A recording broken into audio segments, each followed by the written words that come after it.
Good morning, I'm Craig Negrelli. It's Monday, February 17th, 2025, and these are your Unbiased Updates. We begin the new week with the latest over possible peace talks in the war between Russia and Ukraine. This morning, the Trump administration's role in the process, reaction from Ukrainian President Zelensky, and what happens from here. And deadly winter storm, where the polar vortex is pushing wind chills down to 50 below, and which areas of the country are getting hit the hardest.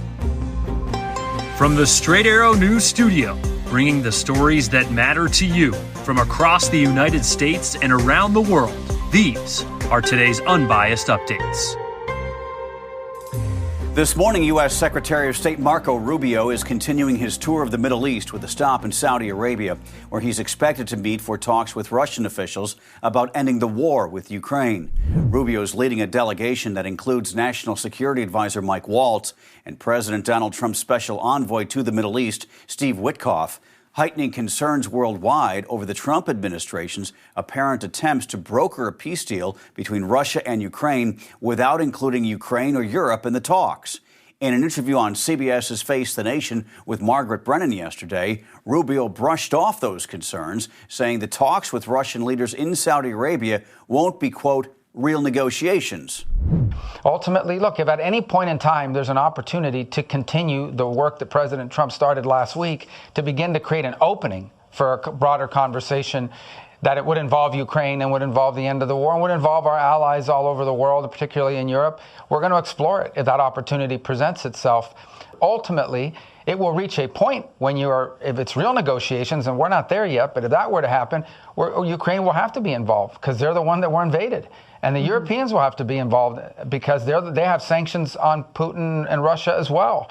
And they've contributed to this effort. We're just not there yet. We really aren't. But hopefully we will be, because we'd all like to see this war end. Sunday, President Trump told reporters he expects to meet with Russian President Vladimir Putin in Saudi Arabia very soon to discuss ending the war in Ukraine, but did not give any specifics. This comes as Ukrainian President Volodymyr Zelensky is in the United Arab Emirates today. He told NBC's Meet the Press Ukraine will never accept any decisions between the United States and Russia about Ukraine if Ukraine does not participate in those negotiations. The UAE has been floated as a possible site for peace talks between Russia and Ukraine since it is home to a large population of both Russian and Ukrainian expatriates. They have moved there since the war began. Meantime, European leaders are meeting in Paris today for an emergency summit. The topic, European security, with Poland's prime minister saying we need to show our strength and unity.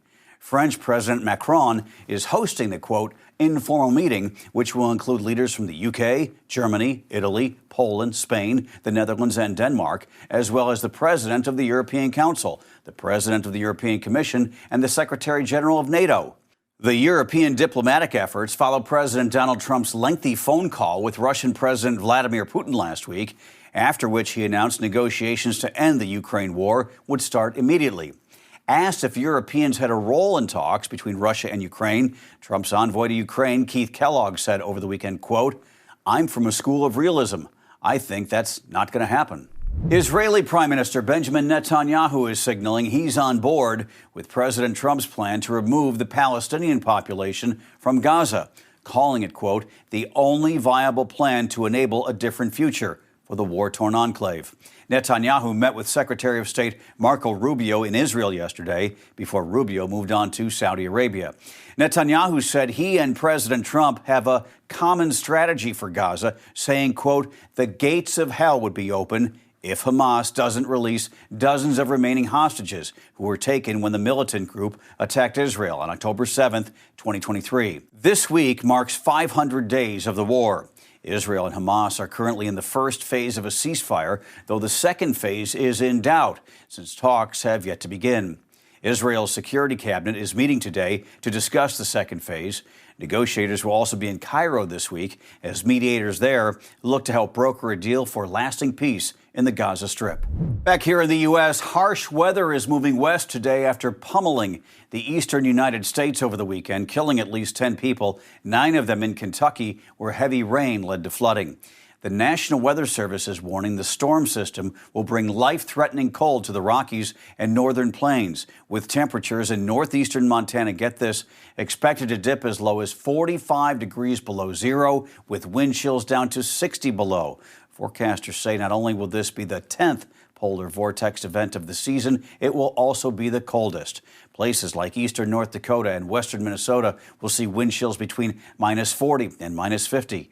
The dangerous cold will then move back toward the east later this week. The Weather Service saying sub-zero wind chills will likely extend as far south as Texas, Arkansas, western Tennessee, and Kentucky.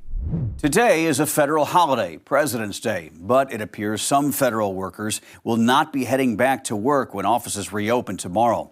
The union representing Federal Aviation Administration employees says that several hundred probationary workers started receiving layoff notices on Friday, and they could be barred from FAA facilities come Tuesday as part of the Trump administration's goal of shrinking the federal workforce.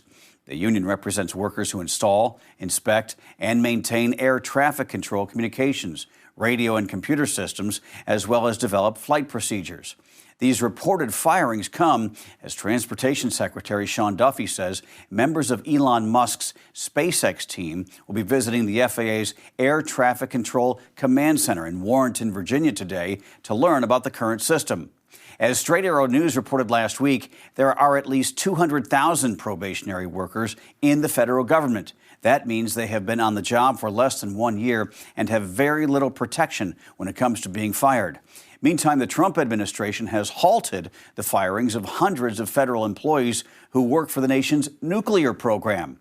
The AP reports that up to 350 employees at the National Nuclear Administration were abruptly laid off on Thursday as part of the Department of Government Efficiency's purge of the Department of Energy, among other agencies.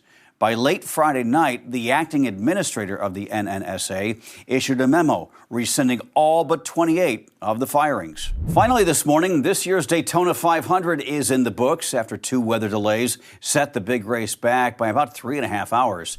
President Donald Trump was on hand for the start of this year's race, leading drivers on 2 laps around the track in his heavily armored presidential limousine known as the Beast. You'll see the Beast in just a moment. There it is right there. William Byron walked away the winner for the second year in a row, a clean ride home on the final lap as others crashed. Byron becomes the 5th driver to win back-to-back Daytona 500s and the first since Denny Hamlin in the 2019-2020 season. Back to the Arctic cold. Let me read you the lows here in Omaha, Nebraska for the week. Tuesday, minus 11. Wednesday, minus 13. Thursday, minus 18. Friday, minus 14. Burr, and I checked, 31 days until spring. Can't come soon enough. Those are your unbiased updates for this Monday. We'll see you back here tomorrow. For all of us here at Straight Arrow News, I'm Craig DeGrelli. Have a great day.